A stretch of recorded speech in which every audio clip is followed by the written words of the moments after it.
Salut à tous, c'est Daxitram, on se retrouve pour un top topito. Top 12 des questions sans réponse du MCU.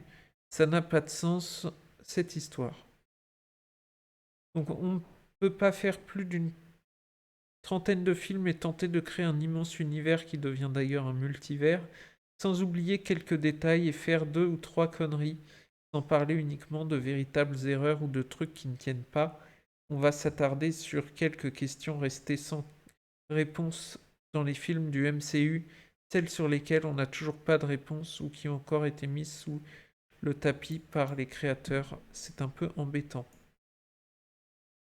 Pourquoi Nick Fury n'a pas appelé Captain Marvel pour défoncer Loki? Bon, ça, la réponse, ça va être le film, il est sorti bien après, mais bon, c'est vrai que ça n'a pas forcément beaucoup de logique. Quand on sait que le film se passe avant le premier Avenger. Donc pourquoi y avait-il un faux gant de l'infini à Asgard? Je pense que c'est plus un clin d'œil. Euh, voilà.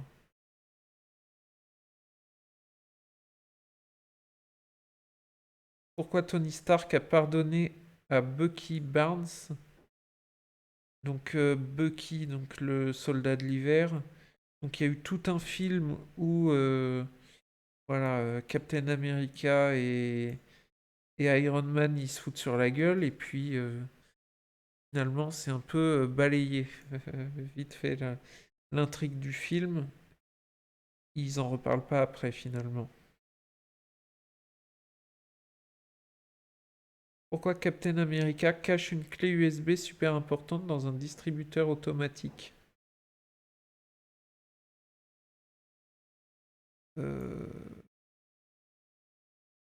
Donc il y avait une clé USB super importante apparemment. Je me rappelle pas du tout. Enfin bref. Pourquoi personne n'a demandé au docteur Erskine de sauvegarder son travail? Donc celui qui a créé Captain America plus ou moins. Parce que voilà, ce qu'ils disent c'est personne n'est capable en 2022 de recréer le sérum alors qu'il a été fabriqué dans les années 40 et que ouais, de toute façon dans les années 40 on connaissait pas grand chose sur l'ADN et tout, hein. Enfin bref. Pourquoi l'armure volante du Faucon est la dernière à avoir été fabriquée? Voilà. Pourquoi Thanos a littéralement filé une pierre de l'infini à Loki? Quand on voit que ce qu'est prêt à faire Thanos pour obtenir toutes les pierres de l'infini, ça semble presque débile de savoir qu'il a filé le sceptre avec la pierre de l'esprit à Loki dans le premier film Avenger. D'une part, il ne connaît pas vraiment le bonhomme, à part probablement que c'est un dieu qui personnifie la traîtrise. Et en plus, ça va à l'encontre de son projet, vu comment il galère à la récupérer après. Il serait pas un peu con, Thanos? Ouais, parce qu'en plus, oui, on a vu comment il se faisait chier à récupérer toutes les pierres. Voilà. Pourquoi on n'utilise pas les particules de Pym pour résoudre les trucs comme la fin dans le monde? Donc les particules de Pym peuvent agrandir ou rétrécir tout ce qu'on veut. Donc théoriquement, on pourrait en mettre sur une pépite d'or et en faire une pépite d'or géante ou faire d'énormes économies de matériaux, nourriture. Du coup, pourquoi on ne le fait pas? Il y a quand même plein de gens qui crèvent de faim et personne ne les aide alors qu'on a ici un moyen infini de multiplier la taille de la matière. Mais comme ils le disent, c'est modifier la taille de la matière. Ça modifie pas la quantité de matière finalement. C'est-à-dire que je pense que Ant-Man, même s'il rétrécit, il fait toujours le même poids. Je crois que c'est un peu bizarre du coup. Voilà, je sais pas trop. C'est vrai que ce serait intéressant de savoir, un peu plus de choses là-dessus. D'où vient le vibranium du premier bouclier de Captain America? Donc, le vibranium, c'est un minerai qui trouve au Wakanda, sauf que personne connaissait le Wakanda à l'époque. À moins qu'il y ait du vibranium à d'autres endroits. Enfin, bref.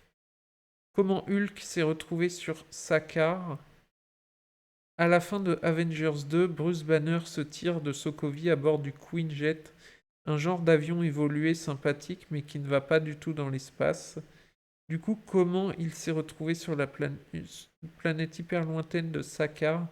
Personne n'essaie d'expliquer la logique derrière tout ça pour nous faire comprendre s'il a été enlevé ou aidé pour faire un truc aussi original que quitter la planète Terre. Voilà. Qui vit dans le faux Wakanda? Euh, Est-ce que voilà, personne n'a capté que c'était un faux pays? Comment Steve Rogers a ramené le bouclier à Falcon? Quand il a été interrogé sur la fin d'Avengers Endgame, le réalisateur Joe Russo a un peu botté en touche. On lui a demandé où était Steve Rogers quand il avait décidé de retourner dans le passé vivre sa vie avec Peggy, ce à quoi le réalisateur avait répondu qu'en gros, il avait créé une nouvelle branche de réalité qui n'était pas celle dans laquelle se déroule l'histoire des films. D'accord, mais du coup, comment il est revenu dans cette réalité pour ramener le bouclier? Le réalisateur a tout simplement répondu: ouais, il y a sûrement une histoire à écrire là-dessus, sous-entendant qu'il ne savait pas lui-même. Alors moi, ce que je pense du coup, c'est que ça n'a pas du tout créé une autre timeline, parce qu'il s'est débrouillé pour pas trop changer le déroulement de l'histoire, hein. Vu qu'il était congelé pendant 70 ans et tout. Après, ouais, c'est compliqué, hein, le voyage dans le temps. Bon, du coup, bah, c'est tout pour cette vidéo. J'ai l'impression que j'ai pas apporté grand-chose. Mais voilà, si ça vous a plu, n'hésitez pas à vous abonner, à liker, et on se retrouve bientôt pour de prochaines vidéos.